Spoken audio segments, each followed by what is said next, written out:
Hey, good morning, everyone. Thanks for coming along and joining us. Great to see some very familiar names down on the list there, and some less familiar names. It's exciting to have everyone on. There was 97 people that registered, so I'm hoping we get a fairly good turnout. So thanks all for joining. There's three sections to our global electricity view. I'm going to spend the next 10 minutes going through our global trends and bringing some of the country stories from our G20 profiles. Putting a couple of bonus graphs in there to keep it interesting. I'll then hand over to my colleague Mui, who'll go through the China and India findings from the G20 profiles. I'm hoping all that will take less than about 30 minutes. So I'm looking forward to having a bit of time doing questions and answers afterwards. So please do think of some questions to fire at us as we go through the presentation. But first, I want to talk through our data. So if we go on to the next slide, please.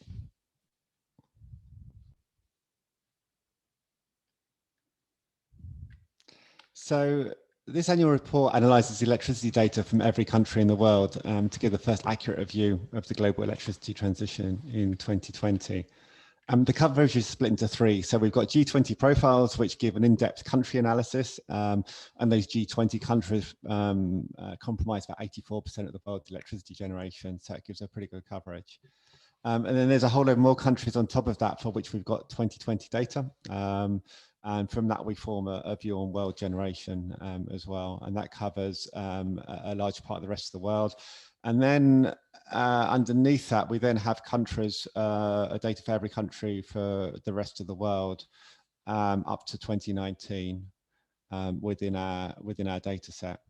And the sources that we use for Europe and the UK, we use our report from January on the European Electricity Review. That was sourced from Eurostat, ENSO, and system operators.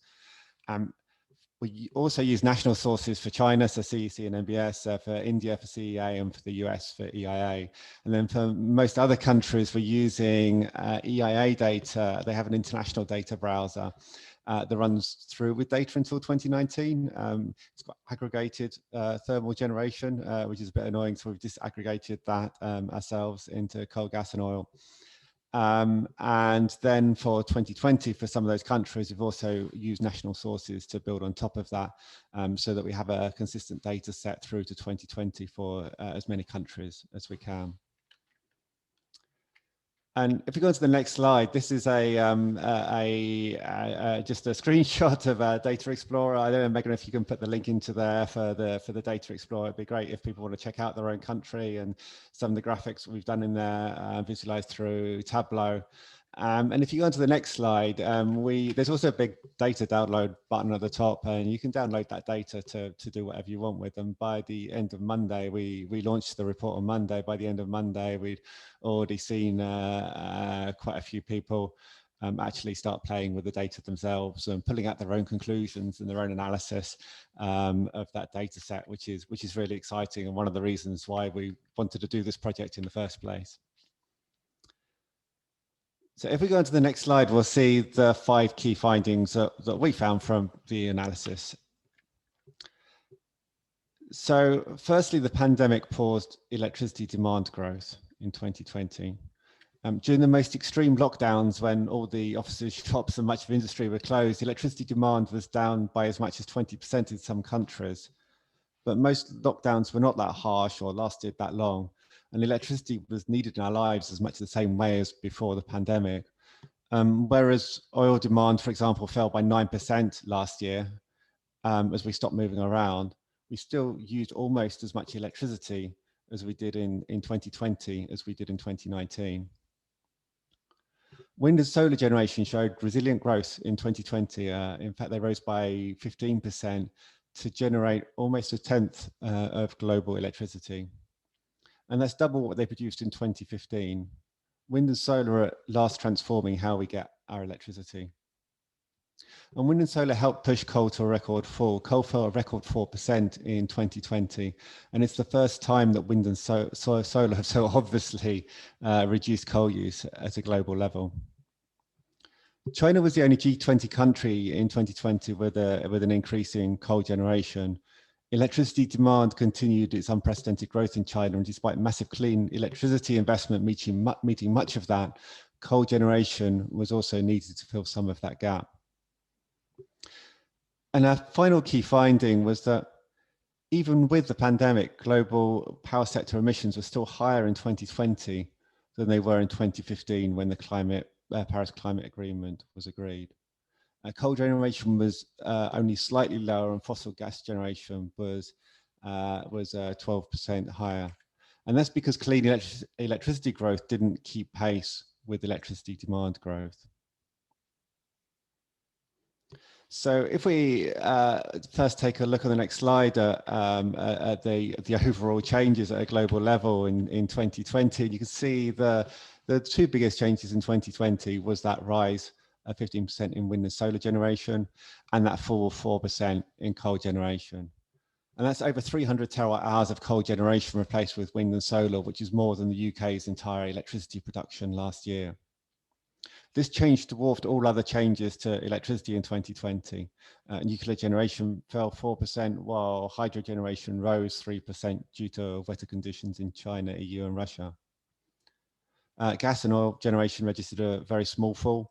It's only the second year this century that gas generation fell. And electricity demand, as we said, remained almost unchanged. Year on year, falling just 0.1%. It's only the second time this century that electricity demand fell. And then if we go on to the next slide, we can see that that top bar is the same 300 terawatt hour rise in wind and solar and falling coal at a global level. And then we split that down by country. So in 2020, almost every G20 country saw that rise in wind and solar generation and the fall in coal generation. In many countries, coal fell more than the rise in wind and solar, and that's because electricity demand was also a little lower because of the pandemic. So electricity demand was 3% lower in US and Europe and 2% lower in India last year than the year before. China, as we said, was that exception where a rise in electricity demand was equal to the fall in the other countries. And as you can see, the impressive growth in wind and solar for China, you can also see that it's not enough to meet that rise in electricity demand, so that coal also needed to rise to fill the gap. And that meant because of the fast rise in electricity demand, China was the only country to see a rise in coal generation in 2020. So if we just look at a bit of a broader trend now and start with looking at wind and solar. If you look at that grade bar, you can see wind and solar produced 1/10 of the world's electricity generation in 2020. And a surprising amount of G20 countries now produce about 1/10 of their electricity from wind and solar. So you can see them all kind of grouped together there. You've got India, China, Mexico, France, Japan, Brazil, the US, Turkey, all around the world average of 10%. You only got for the G20, you've only got Saudi Arabia, Indonesia, Russia with near zero amounts of wind and solar. Saudi Arabia made big promises on solar. It'll be interesting to see how they deliver on them. And Indonesia will be interesting to see how they step up, especially as they're hosting the G20 next year. And you can also see that sense of movement between the different colors. So worldwide, wind and solar doubled from 5% just 5 years ago when the Paris Agreement was agreed. There's also interesting stories from each country. Working from the bottom up, you can see that South Korea in 2015 had almost no wind and solar generation, but that's really started to grow quite a lot in the last few years. India was really encouraging. Wind and solar generation has tripled in the last 5 years, and it's almost in line with the world average now. Canada and Italy have actually slowed down compared to the first half of the decade. So they had a bigger rise of the first half than the second half of the decade. And then the 3 Latin American G20 countries of Brazil, Argentina, and Mexico, they all looking like they had good growth from 2015 to 2020, but actually on the ground, the new installations have slowed down in all 3 countries. So all 3 countries could have that resurgence in gas generation unless wind and solar growth continues like it has in the last few years to meet new electricity demand growth. Europe's got twice the global average, and it's become a bit of a hotbed for innovation to show how successfully to integrate huge amounts of intermittent wind and solar into the broader electricity system, giving confidence to other countries really to step up and embrace it. Germany's at number one, and I got asked yesterday why is German growth so good, and there's a million answers to that question, but one of them is the planning for the long term. They've even obviously got the name of it with the Energiewende. In so many countries, they decide to do some wind and solar auctions and then stop. But in every country, this transition is going to take decades, and countries need to plan accordingly.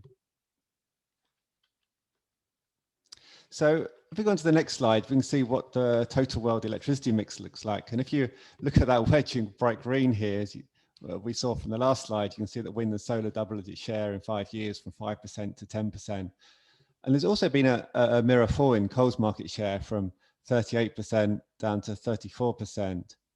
The global market share of most other fuel types hasn't changed significantly. So wind and solar are really at last transforming how the world gets its electricity.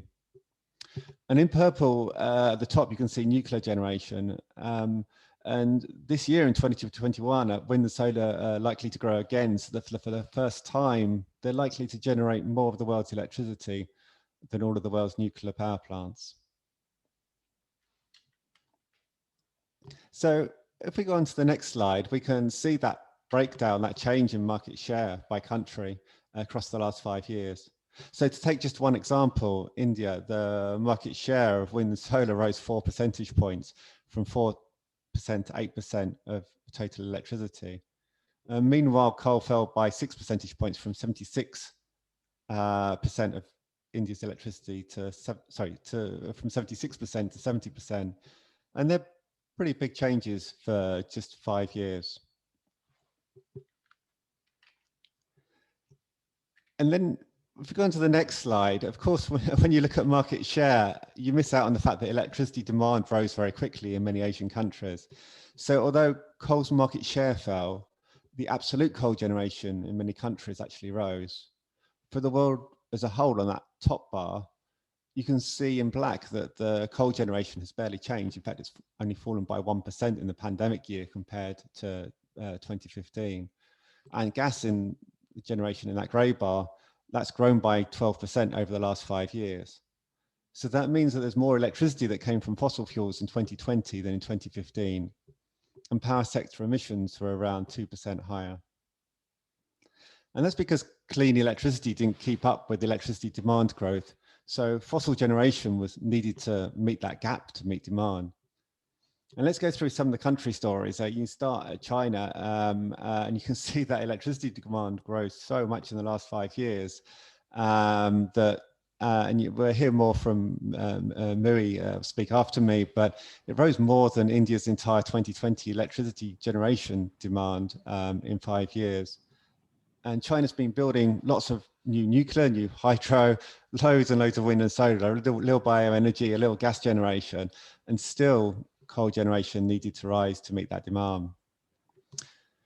And it's a similar story in India, Indonesia, Turkey. They're key countries that have seen high electricity demand growth. And like China, some was met from clean generation, some was met from fossil. And of the 4 countries in total, India had the largest proportion of demand growth met from clean electricity, and Indonesia had the least. South Korea is interesting. The fall in coal was more than offset by the rise in gas. So over the last 5 years, actually, Korea burnt more fossil fuels for electricity in 2020 than it did in 2015. And then meanwhile, in Europe, and especially in the US, coal's fall was caused not only by a rise in clean electricity, but also by a rise in gas as well. In fact, half of the rise in total global gas generation in the last 5 years was in the United States. The United States has done a great job of reducing coal, but it's done far too much coal to gas and not enough coal to clean. So if we go on to the next slide, we can drill down a little bit into some of those changes in coal. So on the left-hand side, we can see the changes in the last 5 years. On the right-hand side, the changes year on year in 2020. And it's the four Asian countries of Indonesia, Turkey, China, India that have increased their coal generation the fastest.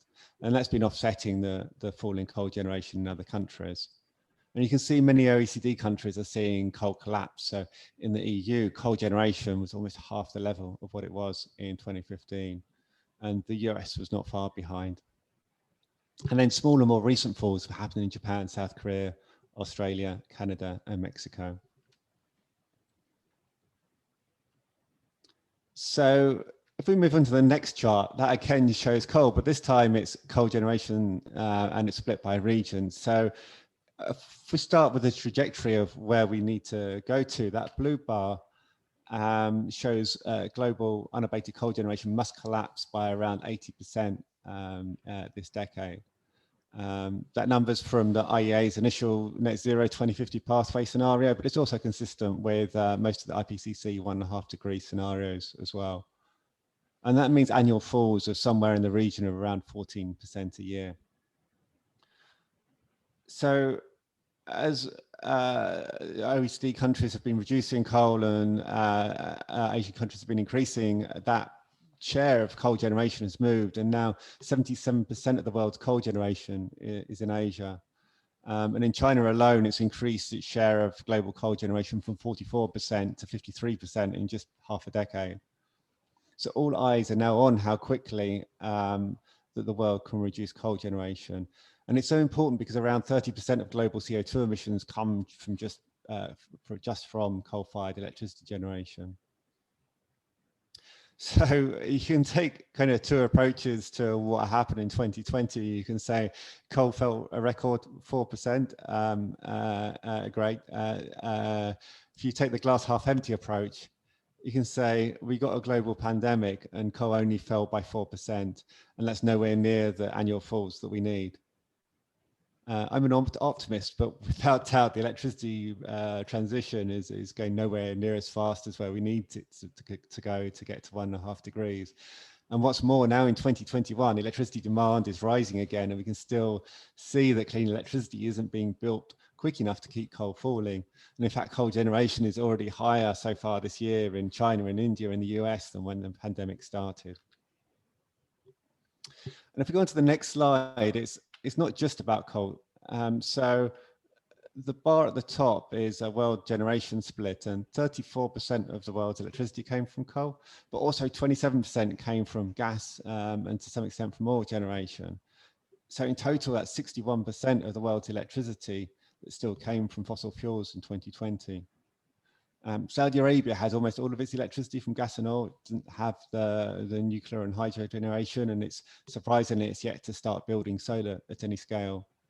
And then there are 5 countries that have 3/4 of their electricity supplied from fossils. So you can see Saudi, but also South Africa, which is mainly coal, Indonesia, which is a huge amount of coal, but also gas in there, Mexico and Australia, where in Australia you talk about the high reliance on coal, but also quite a lot of gas in the mix as well. And although fossil use has fallen in the UK and in Europe, fossil fuels still contribute to 41%, 37% of the electricity respectively. It's still a large part of the mix, and even historically cleaner electricity systems in France, Brazil, Canada, they've still got some of their electricity from fossil fuels. So while the global focus needs to be on quickly phasing out coal generation, gas generation will also need to rapidly decline. And if we go on to the next slide, this is an interesting one. We've seen how critical electricity demand growth is in that picture. And I find it really interesting. Here's the data of electricity demand per capita and how it's changed in the last 10 years. India and Indonesia used 1 megawatt hour per capita of electricity in 2020. China used around 5 megawatt hours per capita, and that's now more than UK and Italy. And then Korea used over 10 megawatt hours per capita. And then the US and Canada are even higher. And you can see how much these can change over a decade. And if we look forward to 2030, where will the electricity demand be for each of these countries? We don't yet have unlimited clean electricity. If electricity demand in Asia grows without any regard for efficiency, substantially reducing coal generation will be very hard. So every country needs to not only focus on building enough clean electricity, but also a focus on efficiency as well. And then on the next slide, we can see where that demand impacts. So these are the year-on-year changes to world electricity. And the average electricity demand rise over the last decade, that red line, was around about 600 terawatt hours a year. And even in 2020, wind and solar generation grew by only around just over 300 terawatt hours, half of that. So although hydro and nuclear are also growing, they're not that big. So if electricity demand increases at this historic rate, we need a lot more clean electricity to prevent that rise in fossil.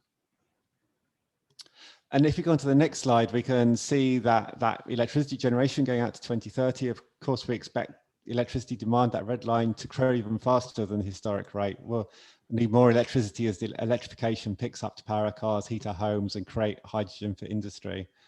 And at the same time as reducing or collapsing coal generation, and at the same time making sure we don't burn more gas instead. So for sure, we need to be building a lot more clean electricity, and IRENA shows that we need to be installing 3 times as much wind and solar this decade as we did in 2020. So we can't let mid-century net zero targets distract from the immediate need to focus on that quick transition out of burning coal and also ultimately out of gas for electricity.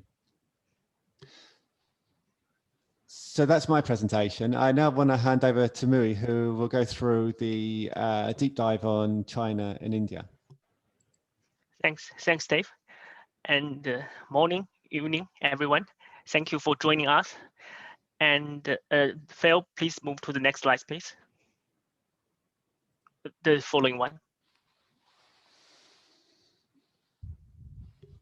Yes, please, thanks. So as Dave has already discussed, the main findings of our report is that wind and solar has driven a record 4% reduction in coal generation in 2020. But this has only happened because the pandemic slowed the growth of electricity demand. This also highlights the importance of making the growth of electricity demand more sustainable for electricity decarbonization.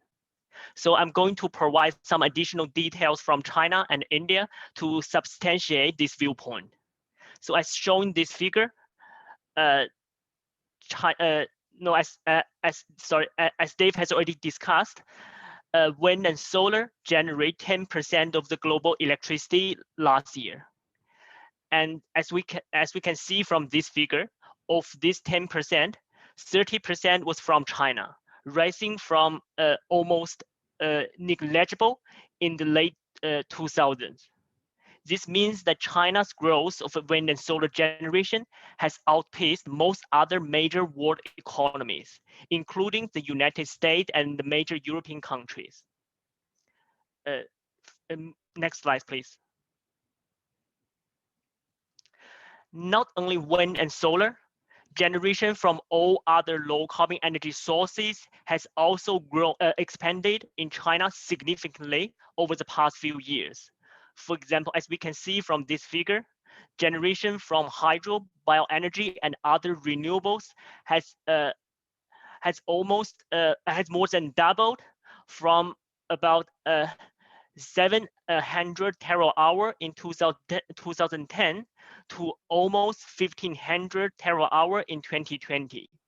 And similar observation can also be made for nuclear generation. Next slide, please.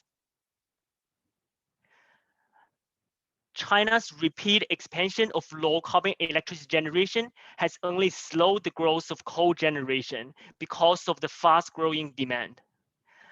As shown in this figure, electricity demand increased by almost 1,900 terawatt-hour since 2015 in China. And this increase is even higher than India's total electricity generation in 2020, which was roughly about 1,400 terawatt-hour. So China's growth of low carbon electricity generation, though very impressive, has been unable to meet its rising demand for electricity. So because of that, to maintain this supply sufficiency, coal generation has also been expanded, although this has taken place at the speed much slower than that for low carbon generation. So next slide, please, Phil. So as a result of that, electricity generation in China has become only relatively but not absolutely clean over the past few years, with declining share of coal generation from almost 80% in the early 2010s to roughly 61% last year. But in absolute term, coal generation has continued to expand in China. Now let us look at the Indian experience. The next slide, please. The following one. Yes, thanks. So in India, the growth of low carbon electricity generation has accelerated in recent years. So between 2000 and 2010, total generation from low carbon energy sources has increased by roughly 80 terawatt-hour from about say 19 terawatt-hour in 2000 to almost 170 terawatt-hour in 2010. It, however, increased by over 170 terawatt-hour in the following 10 years. So this has mainly been driven by strong growth in wind and solar generation. Wind and solar generation in India has tripled from about 33 terawatt-hour in 2015 to almost 120 terawatt-hour in 2020. But similar to China, next slide, please, Phil. Thanks. Similar to China, India's repeat uptake of low carbon electricity generation has in general not been able to meet rising demand for electricity. Coal generation has therefore also expanded, except in the last 2 years when electricity demand start to decrease. This further reinforced the importance of making electricity demand more sustainable for phasing out the use of coal in electricity generation, as also demonstrated by the Chinese experience.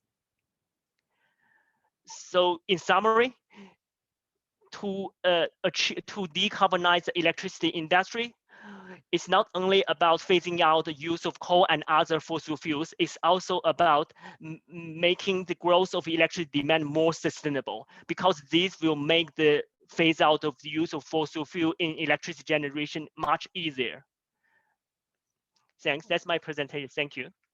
And now I think it's questions and answers. Thank you so much for joining us. Thank you, Mui, and thank you, Dave, for your presentations.